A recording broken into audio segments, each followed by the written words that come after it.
اس کے ذکر کے لیے ہم یہاں اکٹھے ہوئے ہیں۔ اور یاد رکھو نصیحت وہی ہوتی ہے جو ایک بار کی جائے اور ساری زندگی اس کو بار بار یاد رکھتا ہے۔ نصیحت وہی ہوتی ہے جو ایک بار کی جائے اور ساری زندگی اسے بار بار یاد رکھا جائے۔ ہم سب کا یہ عقیدہ ہے کہ حضور صلی اللہ علیہ وسلم مسجد نبوی سے نہ صرف ہم کو بلکہ کائنات ارضی اور کائنات سماوی کی ہر چیز، چاہے وہ ذرہ ہو، ستارہ ہو، پہاڑ ہو، دشت ہو، دمن ہو، کوہ ہو، چمن ہو، ہر وقت میرا نبی مخلوق خدا ذبیح العقول یا غیر ذبیح العقول کو میرا نبی ہر وقت ملاحظہ کر رہا ہے۔ اگر یہ احساس دل میں ہے نا، سب سے کہہ رہا ہوں، اگر یہ احساس اور یہ شعور و نور و سرور دل میں ہے تو سنتے مجھے جاؤ، دیکھتے مدنی تاجدار۔ اور اگر یہ ذوق نہیں ہے تو مجلسوں کا کوئی فائدہ نہیں، اس لیے کہ ایسی مجلسیں جہاں شور ہو وہ بارگاہ مصطفی کی بے ادبی ہوتی ہے، اور ہم بے ادب لوگ نہیں ہیں، با ادب اور با مراد لوگ ہیں۔ ہم بارگاہ مصطفی میں ہر وقت حاضر رہنے کا عقیدہ رکھنے والے لوگ ہیں، ہم بے ادب لوگ نہیں ہیں۔ آپ بظاہراً تو مسجد میں بیٹھے ہیں، جب نبی کا ذکر ہوتا ہے تو دل میں یہ عقیدہ کیوں نہیں رکھتے کہ جب نبی کا ذکر ہوتا ہے تو نبی کی توجہ اس جانب ہو جاتی ہے۔ قرآن علماء یہ لکھتے ہیں اپنی کتابوں میں، اپنی تفسیروں میں، کہ حضور تاجدار عرب و عجم کو اللہ تعالیٰ نے وہ مقام عطا فرمایا ہے کہ اب ہم ماضی کو نہیں دیکھ سکتے، یہ جو پیچھے وقت گزر گیا ہے نا، ہم نہیں دیکھ سکتے اس کو۔ کہ دیکھ سکتے ہیں ہم صرف حال کو ایک حدود اور ایک لمیٹیشن میں دیکھ سکتے ہیں، غیر حدود تک حال میں بھی نہیں دیکھ سکتے، اور ہم مستقبل کو بھی نہیں دیکھ سکتے۔ ابھی اس نے واقعہ ہونا ہے، ابھی واقعہ نہیں، ہم نہیں دیکھ سکتے، لیکن اللہ نے اپنے نبی کو وہ نظر عطا فرمائی ہے کہ میرا تیرا نبی بیک وقت ماضی کو بھی دیکھتا ہے، حال کو بھی دیکھتا ہے، اور مستقبل کو بھی دیکھتا ہے۔ کیا باتیں کرتے ہیں آپ لوگ کہ صرف حال میں رہنے والا اور حال میں رہنے والا نبی ہے؟ ایسا نہیں ہے۔ اللہ نے میرا اور تیرا نبی اتنے بلند مرتبت والا بنایا ہے کہ مدینے میں بیٹھ کے ابتدائے آخرینت سے لے کر آخر یوم اور اس کے بعد قیامت تک ہر چیز کو بیک وقت دیکھ رہا ہے، ماضی کو بھی اسی وقت میں، حال کو بھی اسی وقت میں، اور مستقبل کو بھی اسی وقت میں میرا تیرا نبی دیکھ رہا ہے۔ اور صاحب تفسیر روح المعانی بیان فرماتے ہیں کہ وَلَا يُشْغِلُهُ شَأْنٌ عَنْ شَأْنٍ، کہ میں اور آپ جب ماضی کو دیکھنا چاہیں نظر نہیں آتا، لیکن جب سن رہے ہوتے ہیں تو عین اس عالم میں ہم حال سے بے خبر ہوتے ہیں اور مستقبل سے بے خبر ہوتے ہیں، اور جب مستقبل کی سوچتے ہیں تو حال سے بے خبر اور ماضی سے بے خبر ہوتے ہیں۔ لیکن میرا تیرا نبی اس بلند مقام والا ہے کہ جب ماضی کو دیکھتا ہے تو حال سے بھی باخبر ہوتا ہے، مستقبل سے بھی باخبر ہوتا ہے، اور جب مستقبل کو دیکھتا ہے عین اسی اسی عالم میں حال کو بھی دیکھ رہا ہوتا ہے اور ماضی کو بھی دیکھ رہا ہوتا ہے.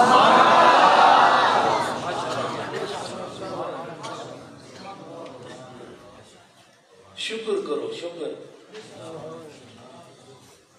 صرف لنگر کی روٹیاں کھا کے 11ویں 12ویں منا کے ہم یہ سمجھتے ہیں کہ ہم نے امتی ہونے کا حق ادا کیا ہے. آپ شکر کرو کہ محمد عربی جیسا نبی خدا نے مجھے اور آپ کو عطا کیا ہے کہ جس کی امت میں ہونے کا مطالبہ انبیاء کرام خدا کی بارگاہ میں کیا کرتے تھے کہ باری تعالیٰ اتنا عظیم نبی پیدا کیا ہے تو ہم نبوت تیری طرف سے عطا ہے ہمارے سر پر آ گئی ہے، لیکن ہمارا دل اور عشق یہ کہتا ہے کہ کاش ہم بھی یہ نبی آخر الزماں کے امتی ہوتے اور اس نبی کا ذکر ہو اور ادب نہ ہو. ہوش سے بیٹھا لو، ہوش سے نیکی کا کام کرو نا، تصور میں ہو کہ خدا دیکھ رہا ہے اور محمد عربی بھی دیکھ رہا ہے. خدا خدا ہو کے دیکھ رہا ہے اور محمد عربی مصطفیٰ محبوب ہو کے دیکھ رہا ہے. تو اے سنی، اے مسلمان، تیری شب و روز، تیری شام و سحر، تیری تنہائی، تیری انجمن آرائی نبی کی نظر سے خالی نہیں. آپ کا والد آپ کے سامنے ہو اور آپ زور زور سے بول رہے ہیں اور والد دیکھ رہا ہو تو آپ کا والد برداشت کرے گا کہ میرا بیٹا میرے سامنے اتنا اونچا بول رہا ہے اور میری مجلس اور میری بارگاہ کا احترام نہیں کرتا؟ تو وہ برداشت نہیں کرتا، اسے جلال آتا ہے. لیکن کیا خیال ہے محمد عربی کا ذکر ہو اور مزاج میں بے ادبی ہو؟ یہ شکر کرو کہ میرا تیرا نبی ناراض نہیں ہوتا، اور اگر ناراض ہو جاتا تو پھر کون چھوڑاتا؟ بڑے صاف مزاج کے ساتھ، بڑی محبت کے ساتھ بارگاہ رسالت میں ہدیہ درود و سلام پیش فرمائے. سلام سیدی یا رسول اللہ یا امام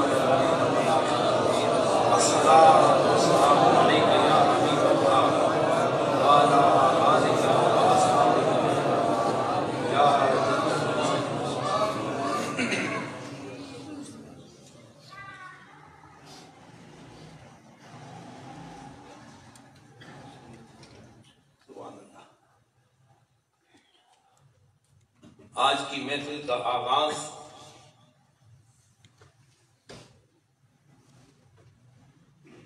آیات قرآنی سے کرنے والے جناب سید قمر الدین دیالوی مدد العالی اور میری بائیں جانب بیٹھے ہوئے حضرت صاحبزادہ پیر غلام مجدد صاحب، سیاست و محبت میں اور نسبت و وفا و حیا میں یکساں شہرت اور یکساں غلبہ رکھنے والے جناب چودھری حسان ریاض صاحب اور ان کے برادر خرد جناب محمد علی ریاض صاحب.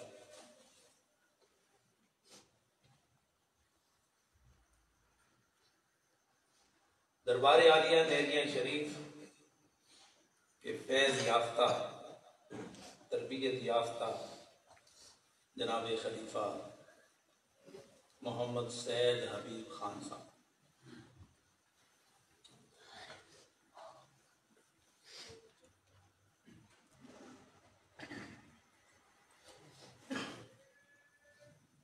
آج یہاں تو میں نام لے رہا ہوں،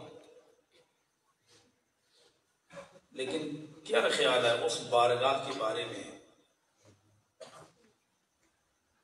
جہاں آج کی مجلس اور شرکائے مجلس یاد کیے جا رہے ہیں، ان کا اور ان کے آباء و اجداد کا بھی نام لیا جا رہا ہے۔ اور فرشتے عرض کرتے ہوں گے یا رسول اللہ آپ کی مجلس سجی ہے، آپ کا ذکر خیر جاری ہے، تو حضور تو براہ راست ہر ایک کو جانتے ہیں، لیکن فرشتے ہر ایک کی حاضری وہاں لگا رہے ہیں۔ عموماً جہاں مجلس ہوتی ہے وہاں حاضری لگتی ہے، لیکن یہ مجلس آج یہاں سجی ہے، لیکن روحانی طور پر دربار رسالت ہے، ہم سب وہاں موجود ہیں اور ہماری حاضری فرشتے بارگاہ محمدی میں پیش کر رہے ہیں۔ کون کون حاضر ہے یا رسول اللہ؟ فلاں بن فلاں، فلاں بن فلاں، فلاں بن فلاں۔ کیا اتنی حاضری ہماری بخشش کے لیے کافی نہیں؟ لیکن اگر حاضری حضور سے خالی ہو، حاضری حضور سے خالی ہو، قلب و نظر و فکر و جگر سے خالی ہو، تو وہ حاضری منہ پہ مار دی جاتی ہے۔ تھوڑا سا سر جھکاؤ نا، وہ شاعر کہتے ہیں نا دل کے آئینے میں ہے تصویر یار، جب ذرا گردن جھکائی دیکھ لی عاشق کے سامنے تو یا در خدا ہوتا ہے یا در مصطفیٰ ہوتا ہے۔ عاشق نہ در خدا سے جدا ہوتا ہے نہ در مصطفیٰ سے جدا ہوتا ہے، اس لیے اسے یقین ہے کہ یہ عشق بھی خدا کی عطا ہے اور محمد عربی کی رضا ہے۔ یہاں وہ مجاہد ختم نبوت بیان کر رہے تھے کہ محبت یا تو کی جاتی ہے یا محبت شکر ہے، یاد ہے کہ محبت یا تو کی جاتی ہے یا محبت ہو جاتی ہے۔ اہل عشق کہتے ہیں کہ محبت نہ کی جاتی ہے، محبت نہ ہوتی ہے، بلکہ محبت تو عطا کی جاتی ہے۔ محبت عطا کی جاتی ہے۔ تو یہ جتنے اس مسجد میں بیٹھے ہیں یہ وہ لوگ ہیں جن کو محبت عطا کی گئی ہے، جن کو عطا کی گئی ہے محبت، تو وہ محبت کو ایسے ضائع کریں گے؟ اس لیے سامعین و ناظرین اہل ایمان، میں مختصر سا وقت آپ کا لوں گا، زیادہ وقت نہیں لینا چاہتا۔ اللہ نے فرمایا اے محمد عربی، کتنا شور ڈالتے ہیں آپ، اب کرے نا، جب کوئی شخص محمد کہے تو اہل عشق کہتے ہیں کہ صلی اللہ علیہ وسلم۔ البخیل من ذکرت عنده ولم یصلی علیہ، کہ دنیا والوں نہ جانے بخل کا کیا معیار اور کیا لیول ہے تمہارے نزدیک، لیکن میں جو ماضی حال مستقبل پر اور حقیقت و معرفت پر بیک وقت نظر رکھتا ہوں، میرے نزدیک بخیل وہ ہے کہ جس کے سامنے میرا نام لیا جائے اور وہ مجھ پر درود نہ پڑے۔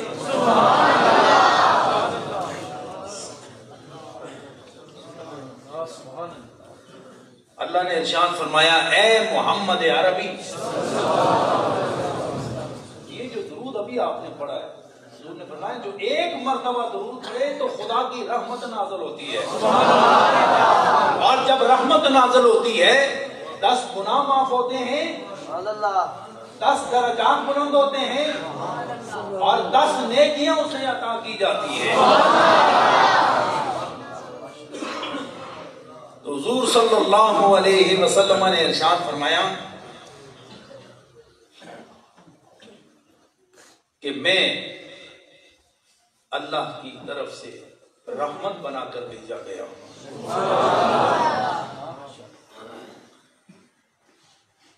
اور رحمت کیا ہے؟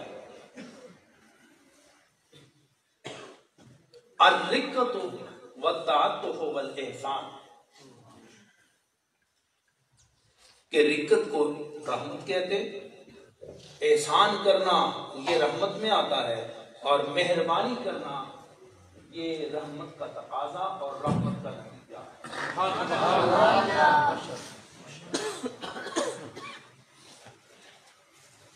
خدا بھی رحیم ہے، خدا بھی رحمت والا ہے، لیکن رحمت نہیں ہے. یہ بات ذہن میں رکھو، خدا رحمت والا ہے اور ایسی رحمت والا ہے کہ محمد عربی کو سراپا رحمت بنایا ہے. محمد عربی میں رقت ہے لیکن خدا میں رقت نہیں ہے. رقت کا مطلب کیا ہے؟ کہ جب دل پر کیفیت طاری ہوتی ہے تو آنکھوں سے آنسو رواں ہوتے ہیں. تو محمد عربی رحمت والا ہے، مانا رقت والا ہے، لیکن خدا رقت والا نہیں ہے. خدا رقت والا نہیں، رحمت والا ہے لیکن رقت والا نہیں. وہاں تعاطف ہے، مہربانی ہے، وہاں احسان ہے لیکن رقت نہیں. لیکن جب محمد عربی کی بات آتی ہے تو اللہ نے فرمایا محمد عربی میں بھی مہربان ہوں، تو بھی مہربان ہے. میں بھی احسان والا ہوں، تو بھی احسان والا ہے. لیکن تمہیں جامع مفہوم دے کر بھیجا ہے کہ جب کسی غریب کی حالت غربت دیکھو، اس کا درد سنو، تو اس کے لیے جب روتا ہے نا تو میری رحمت کے دریا میں بھی ایک طوفان برپا ہوتا ہے کہ میرا نبی رقت والا ہے اور آنکھوں سے آنسو نکل گئے تو میں بھی مہربانی کی حد کر دیتا ہوں، اس پر احسان کر دیتا ہوں، اس لیے کہ تو بھی رحمت والا ہے، میں بھی رحمت والا ہوں. تو جس پر رحمت کرے گا اس پر میں رحمت.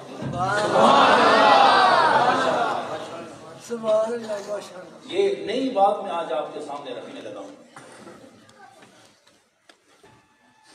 حضور صلی اللہ علیہ وسلم رحیم بھی ہیں اور حضور صلی اللہ علیہ وسلم رؤوف بھی ہیں. پیر کرم شاہ صاحب رحمۃ اللہ تعالی علیہ نے سیرت کی کتاب ضیاء النبی میں یہ بات لکھی ہے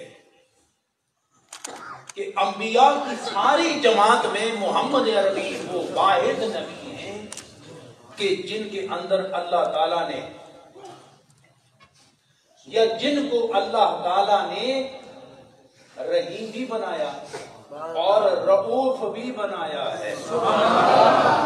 کسی نبی کو رحیم بنایا ہے تو کسی کو رؤوف بنایا ہے، لیکن محمد عربی وہ ذات ہے کہ رحیمیت بھی یہی پر ہے اور رؤوفیت بھی یہی پر ہے.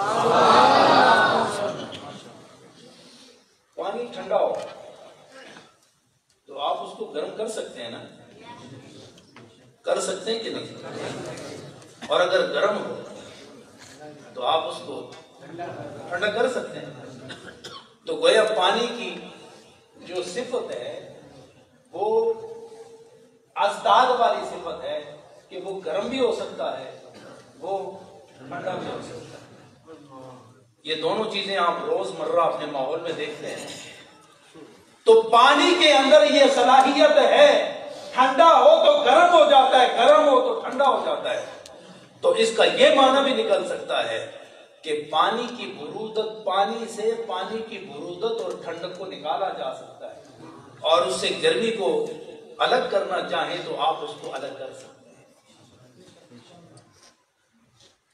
میں مختصر کر رہا ہوں. اب حضور صلی اللہ علیہ وسلم ایسی رحمت ہیں کہ آپ کے وجود سے رحمت کو الگ نہیں کیا ہے.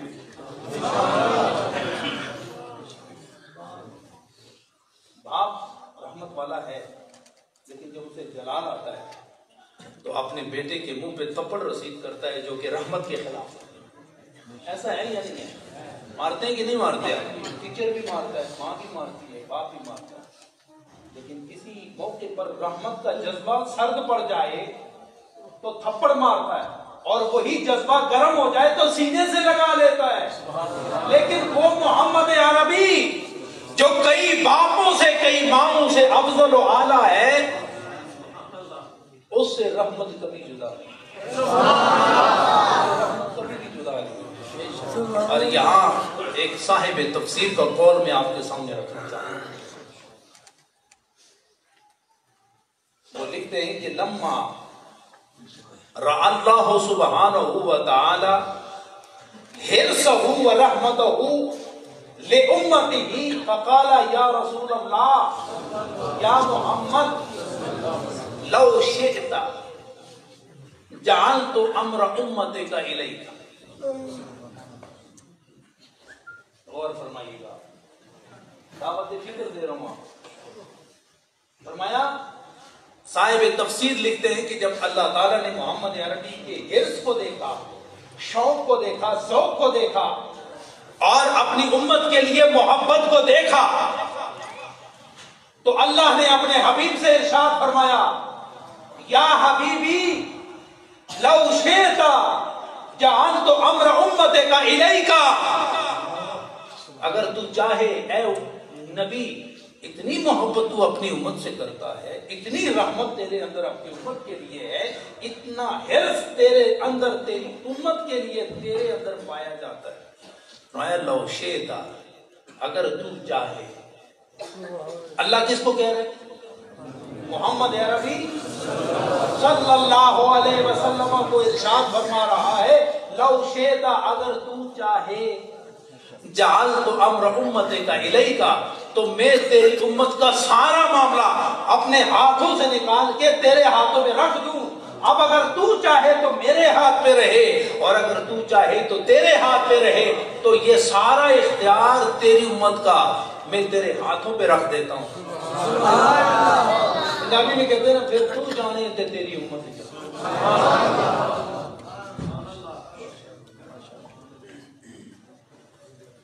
تو یہ کس نے کہا؟ اللہ نے کہا.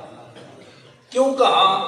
کہ نبی کے دل میں اپنی امت کے لیے رحمت پائی جا رہی، اور ایسی رحمت جو کبھی جدا نہیں ہوتی، کبھی بھی جدا نہیں ہوتی. وہ زمین کے اوپر رہے تو بھی رحمت والا، زیر زمین چلے گئے تو بھی رحمت والا، جنگ و جدل میں ہے تو بھی رحمت والا، سفر و حضر میں ہے تو بھی رحمت والا، زمین اور زمین کی پہنائیوں میں ہے تو بھی رحمت والا، آسمان کی بلندیوں میں ہے تو بھی رحمت والا، معراج کے ذریعے اس عالم امکان سے نکل کر خدا کے قرب میں جائے تو بھی رحمت والا، ماضی میں رہے تو بھی رحمت والا، مستقبل میں چلا جائے تو بھی رحمت والا، اور میدان حشر برپا ہو میرا تیرا نبی تب بھی رحمت والا. اے محمد عربی، اگر تو چاہے تو یہ رحمت کے ذریعے تیری امت میں تیرے سبحان اللہ. تو پھر کیا فرمایا ہوگا؟ میرے اور تیرے نبی نے کیا فرمایا؟ اس پر غور کرنے کی ضرورت ہے. اس لیے کہ ہمارا عقیدہ ہے کہ محمد عربی نہ عالم امکان کے ترازو پہ رکھنے کے قابل ہے، نہ ذات وجود باری تعالیٰ کے ساتھ ان کو جوڑا جا سکتا ہے. خدا محمد عربی جیسا نہیں اور محمد عربی خدا جیسے نہیں، تو نہ مخلوق کے ساتھ اس کو تولا جا سکتا ہے، اس لیے کہ مخلوق نبی جیسی نہیں اور محمد عربی مخلوق جیسی. سبحان اللہ، یہ ہمارا عقیدہ ہے. تو پھر کیوں کہا اللہ تعالیٰ کہ اگر تو چاہے تو تیری امت کا معاملہ میں تیرے سپرد کر دے. یہ چوری صاحب کسی سے پیار کریں یہاں پر، بہت پیار کریں، تو وقت کا وزیر اعظم اس کو کہے چوری صاحب زید بکر کو بہت محبت کرتے ہو کہ اگر تھی چاہو نا تو میں انہاں دا مسئلہ ہی تواڈے سپرد کر دے. تو ان کو کیا چاہیے کہ پھر کیا کہیں وزیر اعظم کو؟ تو اگر ان کو وزیر اعظم سے محبت ہوگی نا اور وزیر اعظم کے اختیارات ان کے پیش نظر ہوں، ان کی قدرت ان کے پیش نظر ہو، تو پھر وہ یہی کہیں گے کہ اگر میں ادھے نال نیکی کراں، میں ادھے نال محبت کراں، تو میں پھر بھی مخلوق ہاں، میری حد متعین ہے اور اس دے تحت میرا سارا فیصلہ ہوئے گا. لیکن وزیر اعظم اگر تسی کرو گے تو تسی اپنی شان دے مطابق کرو. تو محمد عربی نے بھی اللہ کی بارگاہ میں عرض کیا لا بل انت ارحم منی لامتی، اے محمد عربی تیری شان پر ہم قربان جاتے ہیں. جب خدا کو تو نے جواب دیا تو عرض کیا اے مالک و خالق، جب میری اور تیری